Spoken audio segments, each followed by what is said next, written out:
Chapter 10 Helga's Journey. The sun was still bright when Helga set out on Rosta.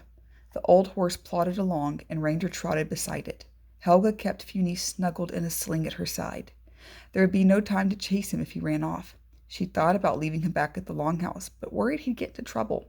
Funi might still be a pup, but if he went after the hens, Gunnar would kill him without a thought. Funi squirmed against Helga. She pulled him close as they came to the first water crossing.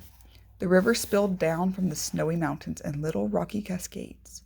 Rosta hesitated on the bank, pawing the muddy earth.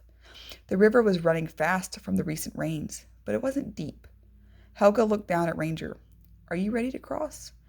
Ranger followed Helga and Rosta toward the other bank. The river was wide but shallow. Ranger's paws sank into the silty bottom, but soon he climbed into the far shore and shook himself dry. They started off over the rocks again. Helga could already see another river, flowing like a dark ribbon over the land. When they approached the water's edge, she pulled on Rosta's reins. She wasn't ready to cross yet. This river was bigger and faster. The light in the evening sky had faded to a hazy purple-red glow, and Helga couldn't tell how deep the water was.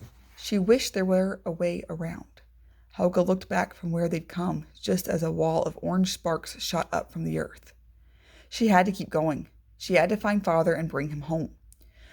"Go on, Rosta," she urged the horse off the bank into the rushing current. Cloudy water swirled around Rosta's legs.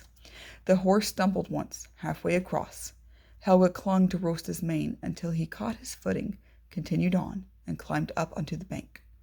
Helga breathed a sigh of relief. Funi yipped at her side. "Oh, I'm sorry." She loosened her grip on the little fox pup. "I didn't realize how tightly I was holding you. But we made it, didn't we?" Helga looked down, expecting to see the shaggy yellow dog beside Rosta. But Ranger wasn't there. He was still on the far bank, pawing the dirt. Ranger breathed in the wet river air. He smelled mud and torn up plants that had washed down from the hills. This water was powerful. Ranger had done some of his search and rescue training near a rushing river like this. He walked along the bank with Luke and Dad sniffing for a missing person. He'd ridden in front of a boat, too, trying to catch scents rising up from the water. But there is no boat here. The only way to cross was on his own.